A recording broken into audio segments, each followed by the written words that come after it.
बधिर होइजिबे युवगोष्ठी 100 कोटी युवगोष्ठी कान को शुभनी चिकित्सा द्वारा भल हेबा भी संभव नुहे कौन रोग नुहे बरम इयरफोन व्यवहार बधिर होइजिबे 12 रु 35 वर्ष मध्य पिला।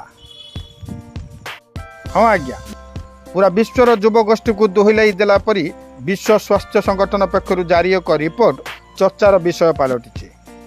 WHO रो मेक लिसनिंग सेफ गाइडलाइन रो विश्व स्वास्थ्य संगठन तरफ जारी सर्वे अनुजाई 2025 मसीहा बेलू विश्वर 100 कोटी युववर्ग बधिर होगा आशंका रही जो मानकर बयस 12 रु 35 मध्य रही प्रति यह विपद थिबा सर्वे रिपोर्ट दर्शाई।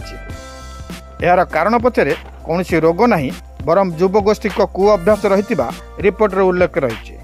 युवगोष्ठी कान रे इयरफोन परि अन्य उपकरण लगाई मोबाइल कंप्यूटर और लैपटॉप रे दीर्घ समय विभिन्न कार्यक्रम शुणिबारे समय अतिबाहित करुछन्ति।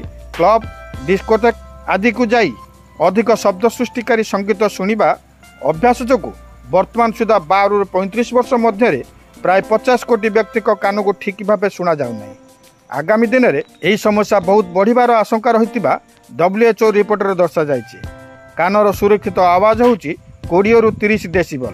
याठार अधिक आवाज कानर कोशिका गुड़क उपरे कुप्रभाव पकईबार संभावना थिबा विशेषज्ञ माने मत देइछन्ति।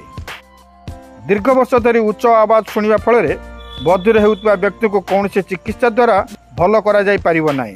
तेणु उच्च आवाज सृष्टिकारी यंत्र और परिवेश दूरे रहिबा को विशेषज्ञ माने परामर्श देइछन्ति। Video report Sony Odia.